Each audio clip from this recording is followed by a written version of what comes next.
Greetings, y'all. My name is Sean. In this video series, we will explore the lost art of storytelling. I will be sharing wisdom stories to inspire us. Today's story is entitled Amidst the Concrete Jungle. The city was a swirling vortex of noise and chaos where the streets throbbed with the rhythm of life, but not always in a harmonious way. Malik had grown up here in the heart of this gritty urban neighborhood. He was a black minority youth navigating the maze of life, where the allure of street life had ensnared many of his peers. The promise of fast money, flashy lifestyles, and a dangerous underworld whispered to him daily. But deep within him, a yearning for something more meaningful stirred. One chilly evening, as the sun cast long shadows over the neighborhood, Malik found himself walking aimlessly through the dimly lit streets. He had a weight in his chest, a sense that he was on the edge of something life-altering. It was then that he stumbled upon an unexpected encounter that would change the course of his life. Mrs. Johnson, an elderly neighbor known for her kindness and wisdom, beckoned him over as he passed her modest home. "Malik," she said with a warm smile, "come inside for a moment." Malik, intrigued and with nothing to lose, followed her inside. Her home was a sanctuary of calm amid the urban storm. Soft light filtered through the curtains, and the air was scented with a gentle aroma of incense. Mrs. Johnson led Malik to a small room with a cushion on the floor and a serene atmosphere. "Sit down, dear," she said, patting the cushion next to her. "I want to show you something." Malik hesitated, but took a seat, intrigued by the old woman's peaceful presence. Mrs. Johnson began to speak of mindfulness, compassion, and equanimity. She taught him how to focus on his breath and to let go of the noise in his mind and to open his heart to the suffering of others. It was a world he'd never known, a world of inner peace and self-discovery. Days turned into weeks as Malik returned to Mrs. Johnson's home to learn more about this newfound path. He found solace in meditation and solace in her wisdom.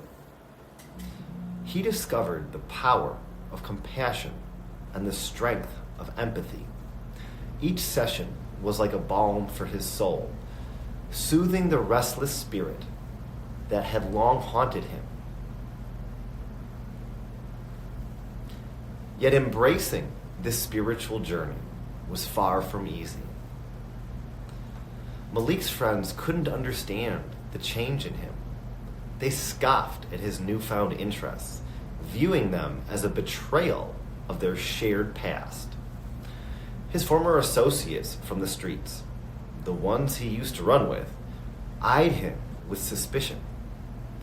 The streets never forgot, and Malik was constantly aware that his choice to turn away from that life had consequences.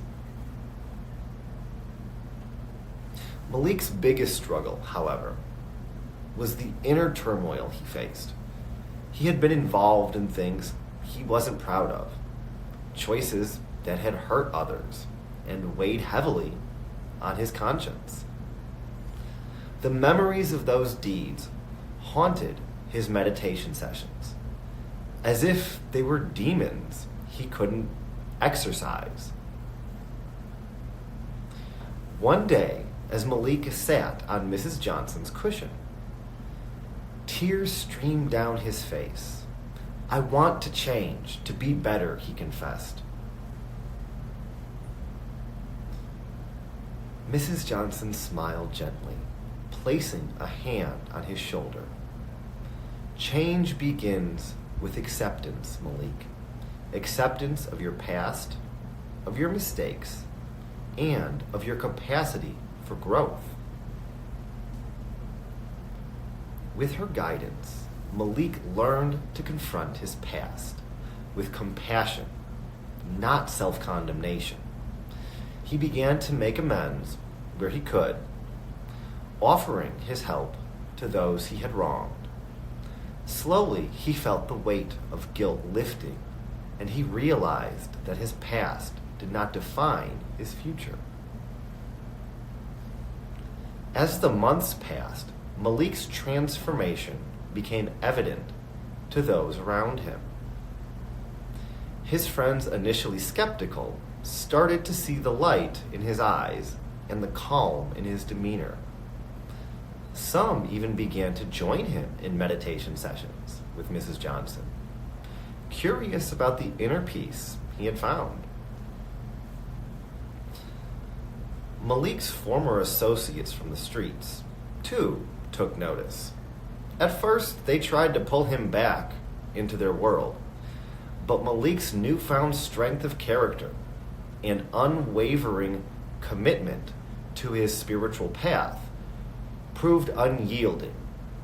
He became an example of resilience, showing that it was possible to break free from the cycle of violence and despair that had ensnared so many.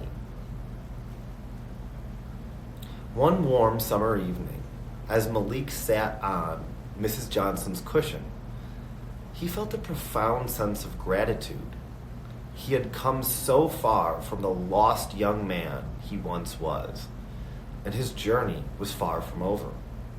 He now sought to share the lessons he had learned with others, especially the youth in his neighborhood, who still walked the perilous path he had left behind. Malik began organizing meditation and mindfulness sessions in the local community center, offering young people an alternative to the streets. He shared his story of transformation, showing them that it was possible to turn away from the allure of fast money and violence and embrace a life of mindfulness, compassion, and equanimity. Word spread quickly, and soon a small community of like-minded individuals began to form. They supported each other in their journeys toward inner peace and personal growth. Together, they worked to create a more compassionate and harmonious neighborhood. In the midst of the concrete jungle, Malik had found his purpose. His journey from the streets to the path of mindfulness had not only transformed him, but also had the power to transform the lives of those around him. The city's chaotic rhythm was still there, but within it, a new, harmonious melody began to emerge. Thank you.